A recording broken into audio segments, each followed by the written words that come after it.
कुर्मे देहो सर्व कार्यस्तु सर्वदा. भक्ती विजय ग्रंथामधील चालत असलेला हा आता आपला लागलेला आहे 34वा अध्याय.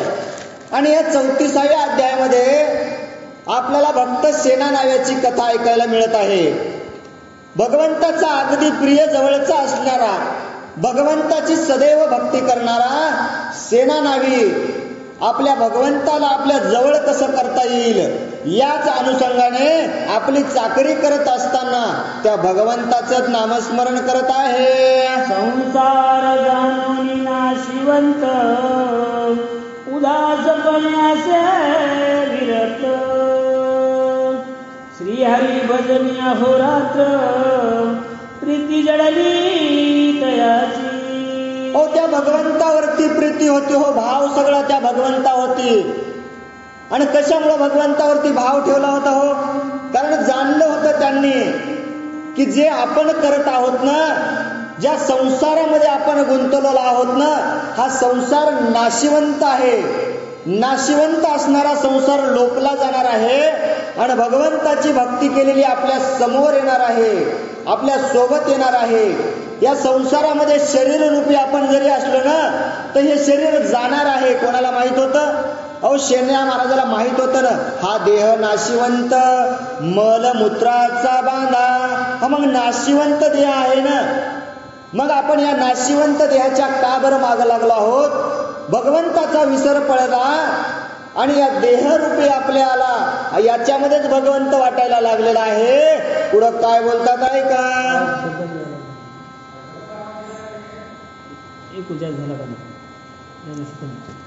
विराजमान चतुर्भुज पीत वसन मूर्ती घरी असे जान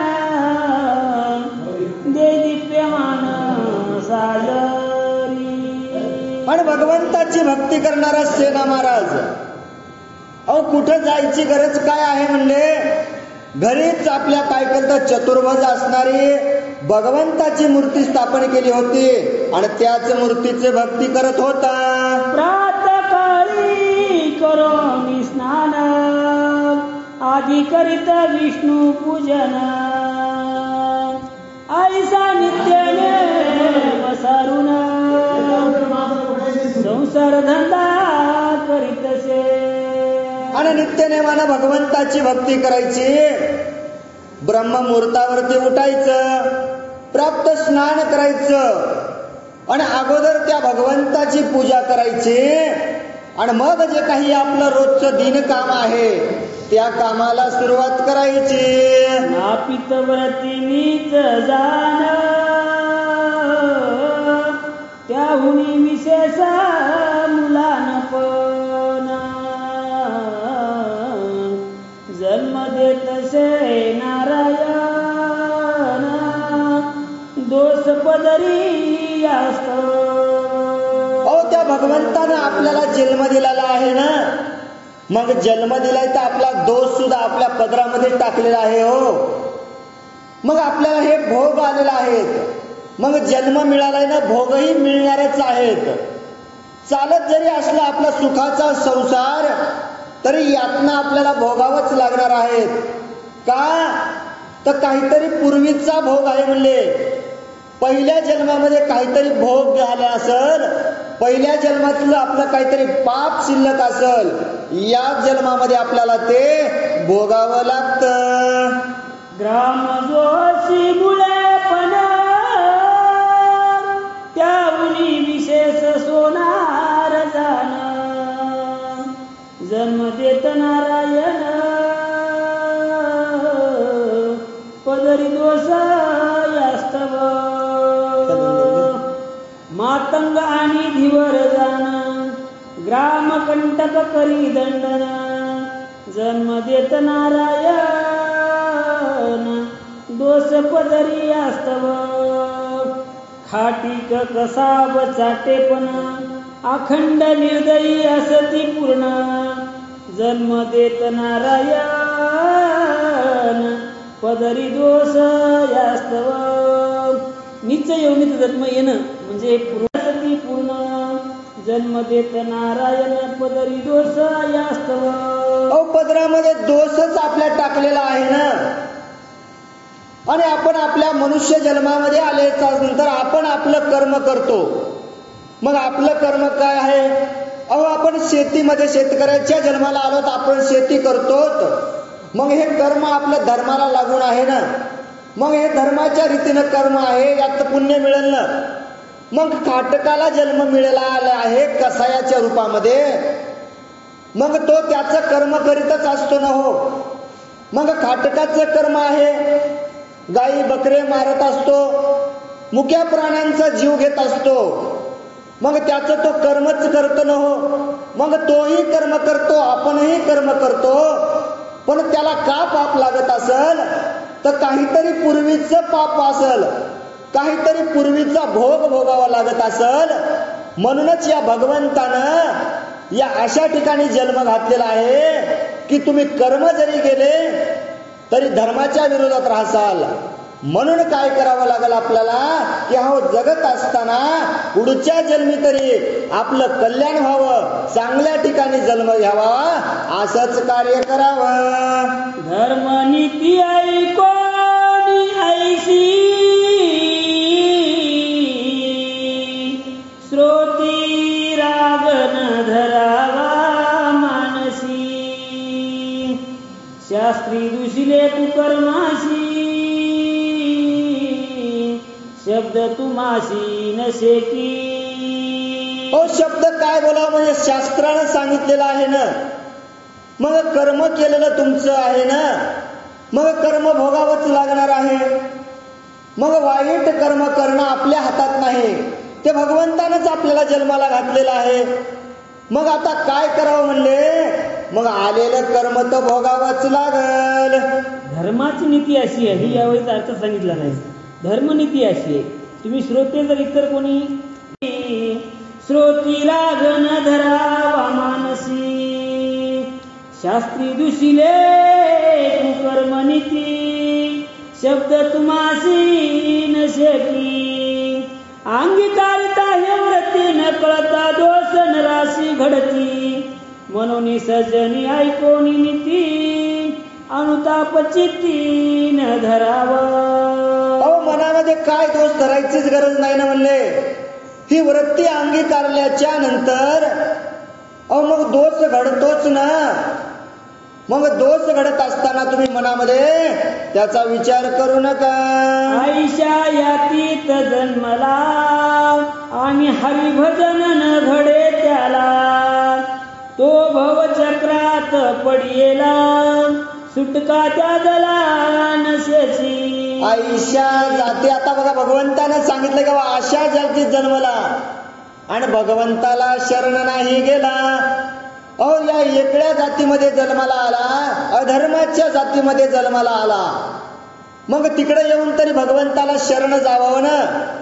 तरी सुद्धा त्या भगवंताला शरण गेलाच नाही. मग आता त्याची सुटका होईल का हो? कदापि सुटका होणार नाही.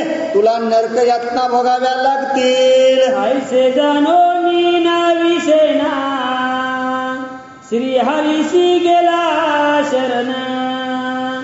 तेव्हाच त्याचे दोष तृण दग्ध झाले तत्काळ.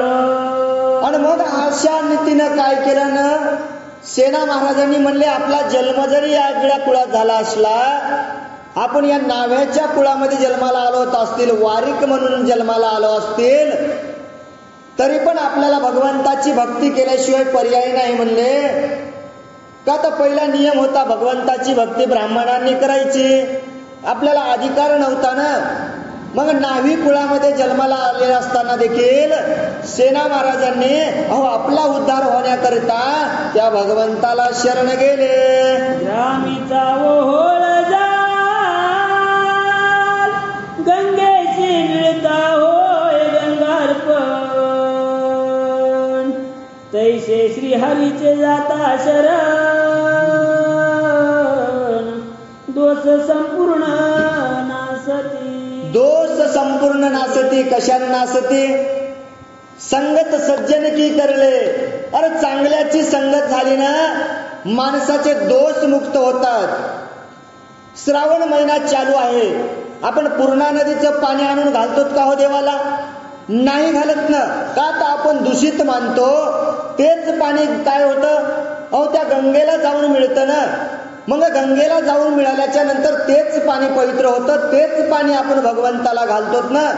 मग काय झालं, अहो चांगल्याची संगत झाली आणि भगवंताची प्राप्ती झाली. ग्रामीचा ओळ म्हणजे गावातून वाहून जाणार नालीचं पाणी. नदीच नालीचं ग्रामीचा ओळ म्हणायचं. नालीचं पाणी जर गंगेत मिसळलं ते खाली गेल्यावर गंगातच समजा अर्पण झालं तर गंगा पवित्रच झाली. ग्रामीचा ओळ जाण गंगेशी मिळता होता गंगार्पण. तैसे श्रीहरीची जाता शरण दोष संपूर्ण नासती. जैसे परिसावे संगतीने लोळा तत्काळ होय सुवर्ण. तैसे श्रीहरीची जाता शरण दोष संपूर्ण नासती. नाना काष्टे अग्नित जाण टाकता होती एकक वर्ण. ते श्रीहरीचे जाता शरण दोष संपूर्ण नासती. तैसा भलते यातीत जन्मला आणि अनुतापे हरीशी शरण गेला. तो आपुल्या ऐसाच केला जगत उद्धारे ते देवा. जगत उद्धारे ते देवा. अहो म्हणले एखादा लोखंडाचा स्पर्श परिसासोबत जर झाला तर त्या लोखंडाचं सोनं होतं ना म्हणले. मग चांगल्याची संगत झाल्याच्या नंतर भगवंताची प्राप्ती होते. मग जरी एखाद्या वेगळ्या जातीमध्ये जन्माला आला असला तरी त्यानं जर संगत चांगल्याची केली आणि भगवंताला जर शरण गेला ना तर त्याचा सुद्धा उद्धार झाल्याशिवाय राहत नाही. एके दिवशी नावी शैना भावे करुणी बैसला पूजना. तो राजदूत येऊन जाना तत्काळ तया बोलवी. पण असे नाना प्रकारचे तुम्हाला उदाहरण देता येतील. पण आपली मूळ कथा चालू आहे कुठं, अहो सेना महाराजाची नित्यनेम असणारी पूजा. असेच रोज पूजा करत असताना एके दिवशी सेना महाराज भगवंताची पूजा करू लागले. आणि भगवंताची पूजा करत असताना अहो राजानं तिकडून धाडलं की राजदूतांना तुम्ही काय करावं, त्या सेना नाव्याला बोलून आणावं. जेव्हा ते सेनानानी बोलवायला येतात त्यांना ते राजदूत बोलवतात. या ठिकाणी सेना महाराजाची काय भगवंताची पूजा चालू असते. पुढं काय घडतं ऐका. देव पूजेशी बैसला जाना कांता सांगे तयाला गुण. राजाचा सेवक येऊन तुम्हा कारण पाचारी. आणि देव पूजा करत असताना पत्नीनं सांगायला सुरुवात केला, ऐका ना म्हणले, ऐका ना, अहो तो राजाचा सेवक आलेला आहे, तुम्हाला बोलवत आहे. मग काहीतरी काम असेल ना. पत्नी सांगू लागली, सेना महाराज ऐकू लागले. निरोप सांगत तसे त्यावसाने सांग जावो मी नाही तर घरी. चारही वेळ तयाच परी बोलावणे पातले. मग सेना महाराजांनी सांगितलं, अगं मी पूजा करतोय ना, तुला थोडं कळावं ना म्हणले. अगं त्यांना सांग मी आता घरी नाही म्हणून. अहो पत्नी गेली, पत्नीनं सांगितलं त्या राजांच्या राजदूतांना, अहो मालक घरी नाहीत, काहीतरी कामानिमित्त बाहेर गेलेले आहेत. अहो पण ते ऐकायला तयार नाहीत ना. एकदा गेलं की दुमार, दुमार गेलं की तिसऱ्यांदा, चारही वेळेस येऊ लागले. चुकियाशी सांगे जाना मने घरात नाही सेना. शेजारी संधी फावली दुर्जना तेने जाऊन सांगितले. आणि एक एक एक एक एक एक यायचा भगवंताचा कोणाचा राजाचा सेवक यायचा. पत्नीनं सांगायचं, अहो आमचे मालक घरी नाही तो, पण शेजार धर्म बघा चांगलं झालेलं देखवत नाही. शेजारी म्हणले, बाबा ही का लबाड बोलत असेल, सेना महाराज तर घरातच आहे. आणि शेजाऱ्यांनी जाऊन राजाला सांगितलं. राजयाची सांगितले वेळा सेना देव पूजेची बैसला ऐकोनी दुर्जनाच्या बोला क्रोधावला नरपणात. आणि मग शेजाऱ्यांनी सांगायला सुरुवात केली, ऐका ना राजा, अहो तुमचा एवढा नगरीमध्ये दबदबा आहे, सगळी सेना तुम्हाला भेटते, सगळे नगरातले लोक भेटतात, पण तो सेना महाराज असलेला आहे ना, अहो घरातच आहे, त्या भगवंताची पूजा करत आहे, आणि त्याची पत्नी तुम्हाला काय तुमच्या राजदूतांना लबाड बोलतो हो, तो आपल्या घरीच आहे असं सांगितल्याच्या नंतर राजाला राग आला. आधीच राजा विंद दुर्जन त्यासी सांगितले अवगुण मरकटाशी मदिरा पान वरची कदवस त्या माझी. अहो असणारा तो राजा आधीच म्हणले दुर्धर आहे, आधीच सर्किट आहे ना राजा, एवढा सर्किट असणारा राजा, आणि त्याला हे अवगुण सांगितले, घरातच आहे आणि येत नाही. मग राजा शांत बसला असेल काय? अहो सारख्या उड्या मारणाऱ्या म्हणले ते माकड असतं, ते का कमी उड्या मारतं का म्हणले, एवढ्या उड्या मारणार माकड. आणि त्याला जराशी दिल्यावर, अहो त्याला जराशी जर दारू दिल्यावर कसं करील ते, तशी अवस्था राजाची झाली होती. मुळीचा कांदा दुर्गंध पूर्ण त्या माझी मिळाला लसून तया परी ते दुर्जन एकचित जाणीजे. आता म्हणजे कांदा काय कमी तिखट आहे का म्हणजे, नुसतं चिरायला गेलं तर माणूस लढतय, एवढा असणारा कांदा दुर्गंधी आहे, दुर्गंध असणारा तो कांदा, आणि त्याच्यात लसण मिसळला, आणि ते जर का एखाद्याच्या डोळ्यात गेला तर किती आग होईल. अहो तेवढी आग कोणाची, त्या राजाची होऊ लागली. राजा सांगे व्रत्यासी बांधोनी आणा तयासी मोठ बांधोनी त्वऱ्याची नदी माझी टाकारे. राजानं सांगायला सुरुवात केली. अहो राग आलता ना राजाला, अहो एवढं सगळं जनता माझी ऐकतील हे ऐकायला तयार नाही. काही विषय जाणला का हो, काय करायला कामून सांगितलं असेल, माझ्या जवळ आणा, आपण त्याचा निर्णय घेऊ, काहीतरी मार्ग निघल. अहो काहीच नाही म्हणला, काय करा. अहो राजदूतांना आज्ञा दिली, जा म्हणला त्या शेण्याला धरून आणा आणि त्याचा मुक्ता बांधा, कुठं, अहो त्या नदी समुद्रामध्ये टाकून द्या. ऐसा विचार होता जन भक्त कैवारी नारायण शेनियाचे रूप धरून राजद्वारी पातला. आता तो ब्रह्मांडाचा मालक आहे ना हो, त्याला सगळं कळतं, तुम्ही काय काय करायलेत ना, अहो त्याला सगळं कळतं हो. आपण किती चोऱ्या करतो, आपण किती लबाड बोलतो, अहो भक्तासाठी तो काहीही करतो. आणि मग पाहिलं त्यानं, बाबा माझ्या सेना महाराजावरती आता संकट येणार आहे, आणि पाहिल्याच्या नंतर काय केलं, सेना महाराजाचं रूप धरलं आणि त्या राजाच्या दरबारामध्ये आला. तो आदि पुरुष नारायण क्षीरसागर वासी शेष शयन तो श्रीहरी धोपटी घेऊन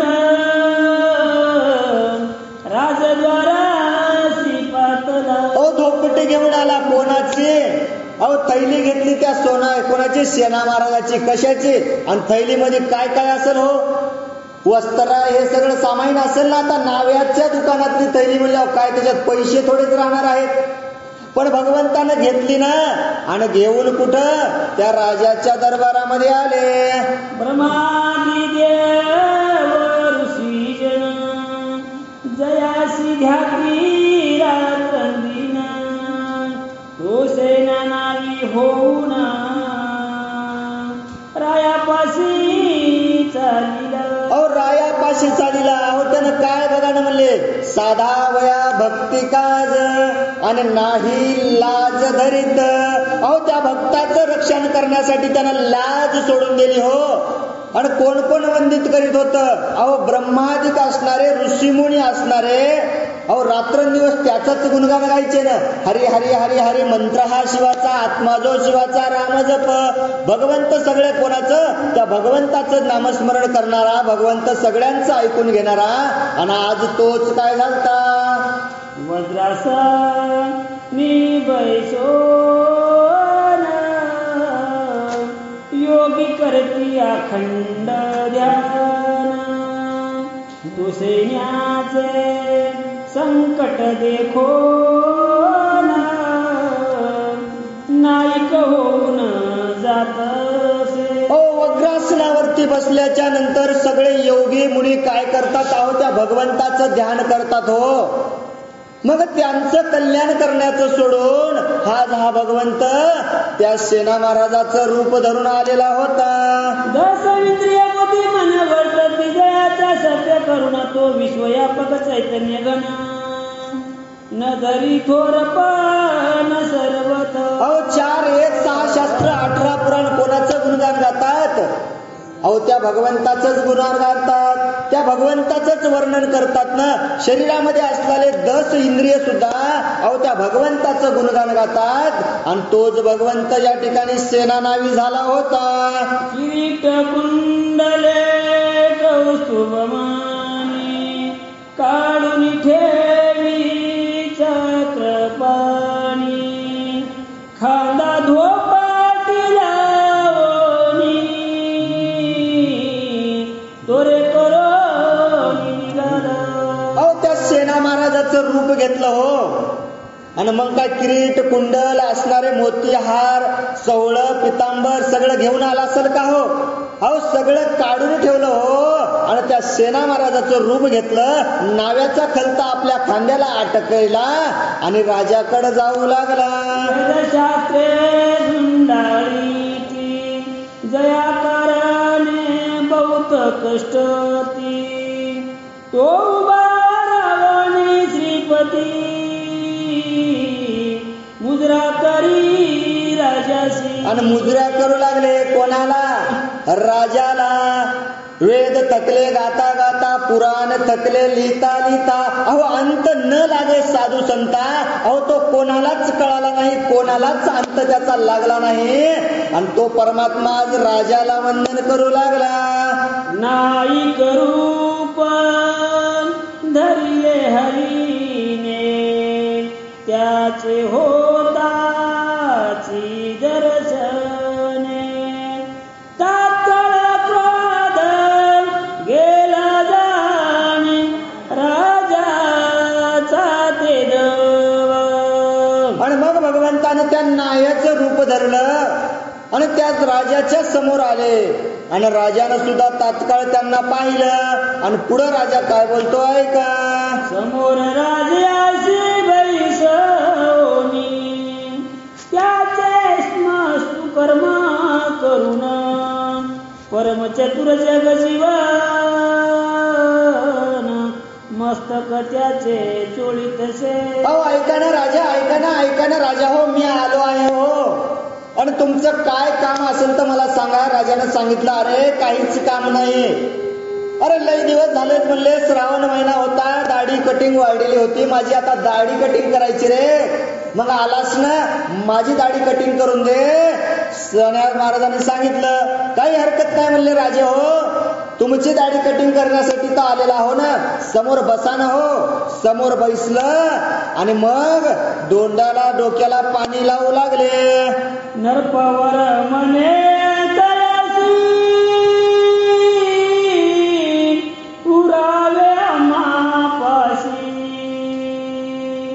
सर्व नाविकात तू चतुर होसी ऐसे मजला वाटत तसे. आणि मग त्या ठिकाणी नावी सोना, त्या ठिकाणी काय केलं नाव्यांनी, सेना महाराजांनी दाढी कटिंग करायला सुरुवात केली. आणि मग राजा म्हणला अरे बाबा तू काय आहेस? चतुरा शिरोमणी आहेस का? तर या वारिक समाजामध्ये सगळ्यात जास्त असा प्रेमळ असणारा तू आहेस. अरे तू किती छान दाढी कटिंग करतोस, याकरता तू काय करावं, माझ्यापाशीच राहावं. यावरी बोले जग जीवन ब्रह्मांड में व्यापिले जाणार, ठाव मज वाचून अनु मात्र नसेची. आणि मग भगवंत आता मनामध्ये विचार करू लागले, अरे बाबा हे म्हणाले मला इथं राहावं, पण याला काय माहित म्हणले मी प्रत्येक ठिकाणी आहे. अहो एकही जागा रिकामी नाही म्हणले मी त्या ठिकाणी नाही. भगवंत विचार करू लागले, येणे जाणे करणे वाणे माझ्या अंगी नसे जाणा, करुणिया करता व्यापकपण सर्वात सोन निरळ. अहो येणं जाणं म्हणले सोडून द्या, करणं शक्य नाही, पण मी सगळ्याच्या मधामध्ये आहे, सर्वांच्या घटी आहे. निज भक्त कार्याकार क्षणिक रूप धरितो सगुण, परंतु माझ्या व्यक्तपण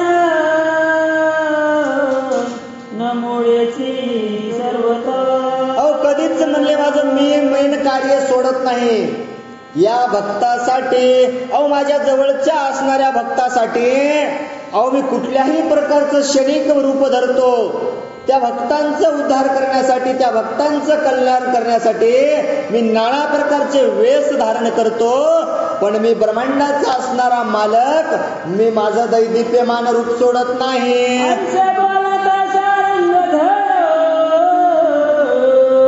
राजा सुखावला थोर, अभ्यंगा कारण सत्वर, सुगंधी तेल आणविले. आणि मग असं कोण बोलू लागला, अहो ब्रह्मांडाचा मालक असणारा बोलू लागला ना हो.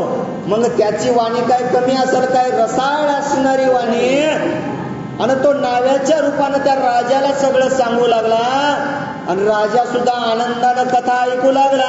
मैलागिरी चंदन त्याचा चौरंग मांडून, त्यावरी राजा बैसला जाण, सेना मर्दना करीतसे. आणि मग राजाने सांगितलं ठीक आहे म्हणले, मला आता काय करावं, माझी जराशी तुम्ही मालिश करावी.